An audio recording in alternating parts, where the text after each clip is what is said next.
और अब बात करते हैं कल की बड़ी घटना की। दिल्ली के मुख्यमंत्री अरविंद केजरीवाल ने अपने इस्तीफे की पेशकश की है, घोषणा की है। अब इसके बाद से सवाल उठने लगे हैं कि आखिर केजरीवाल का उत्तराधिकारी कौन हो सकता है। इसे लेकर कई तरह की अटकलें लगाए जा रही हैं और ये जो केजरीवाल का प्रभाव आम आदमी पार्टी में, उसे देखते हुए कयास लगाए जा रहे हैं कि केजरीवाल की पसंद का ही उनका उत्तराधिकारी चुना जाएगा और बाद में उसे पार्टी विधायकों की मंजूरी भी मिल जाएगी। अब कौन होगा उत्तराधिकारी, इससे लेकर कई नाम सामने आ रहे हैं।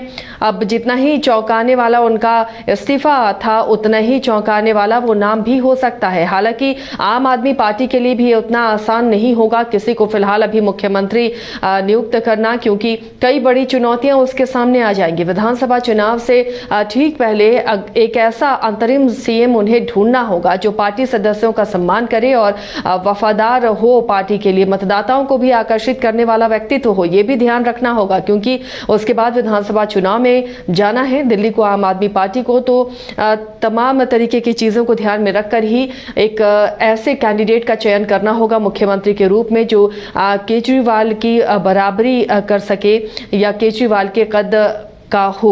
अब कौन हो सकता है, इस पर मंथन भी जारी है। इस बीच अब आपके भीतर जो ये अस्थिरता होगी, इसका भी फायदा विपक्ष उठा सकता है, बीजेपी उठा सकती है। इसे देखते हुए भी केजरीवाल के लिए, आम आदमी पार्टी के लिए मुश्किलें कम होती हुई नजर नहीं आ रही हैं। दिल्ली से हमारे सहयोगी दीपक जुड़े हुए हैं, हमारे साथ। दीपक के पास चलते। दीपक, केजरीवाल ने तो इस्तीफे की घोषणा कर दी है और इसके बाद अब सवाल ये उठ रहा है कि आखिर उनका उत्तराधिकारी कौन होगा।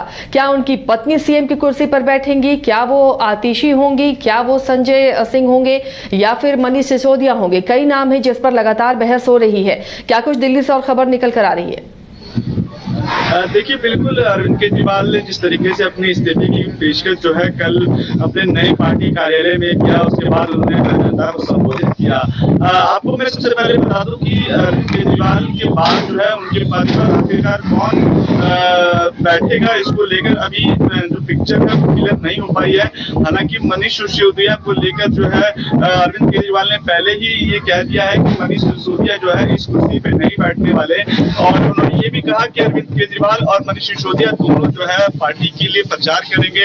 आगामी विधानसभा चुनाव को लेकर पार्टी को मजबूत करने के लिए भरसक प्रयास जो है वो अरविंद केजरीवाल और मनीष सिसोदिया की रहने वाली है। मनीष सिसोदिया को लेकर जो अटकलें लगाई जा रही थी कि कहीं ना कहीं मनीष सिसोदिया जो है अगले उत्तराधिकारी हो सकते हैं। हालांकि कल के संबोधन के बाद इस बात पे तो क्लियर हो चुका है कि मनीष सिसोदिया नहीं रहने वाले, लेकिन कहीं ना कहीं उनके कई ऐसे नेता हैं जो कि उनकी उत्तराधिकारी की दावेदारी को मजबूत बनाते हैं, जिसमें संजय सिंह हो गए, आतिशी हो गए, राघव चड्ढा हो गए। इस तरह के जो नेता हैं वो कहीं ना कहीं अरविंद केजरीवाल के बड़े चहेते भी हैं। और मजबूत नाम कौन है जो रेस में सबसे आगे नजर आ रहा है, जिस पर बाकी विधायकों को भी कोई आपत्ति ना हो, सबकी सहमति मिले, पार्टी मजबूती के साथ एकजुट रहे, ये भी बड़ा मसला होगा।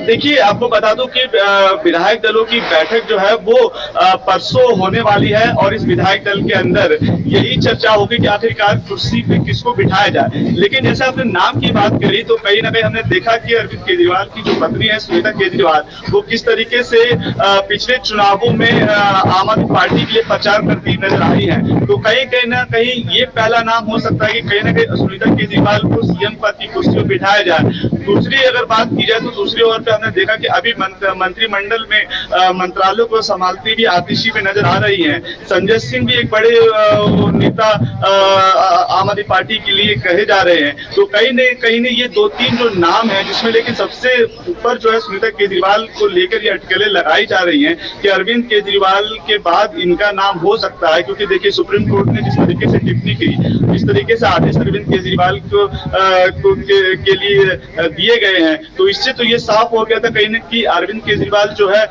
सीएम पद के लिए कहीं ना कहीं अब फिट नहीं बैठते हैं। इसलिए कल जब नई पार्टी का कार्यालय का उद्घाटन हुआ तो अरविंद केजरीवाल ने वहां पे अपने इस्तीफे की पेशकश की, जनता को संबोधित किया और उन्होंने कहा कि भारतीय जनता पार्टी जो है उनकी तमाम चीजों से जो है वो डरी हुई है। लेकिन भारतीय जनता पार्टी के जो नेता है वो ये कह रहे हैं कि अरविंद केजरीवाल की इस्तीफे की पेशकश एक मास्टर स्ट्रोक है और वो आगामी विधानसभा चुनाव को देख रहे हैं और उसकी तैयारी और जनता को मूर्ख बनाने का काम कैसे किया जाए, इस तरह के जो बयान है वो भारतीय जनता पार्टी की तरफ से निकलकर सामने आ रहे हैं।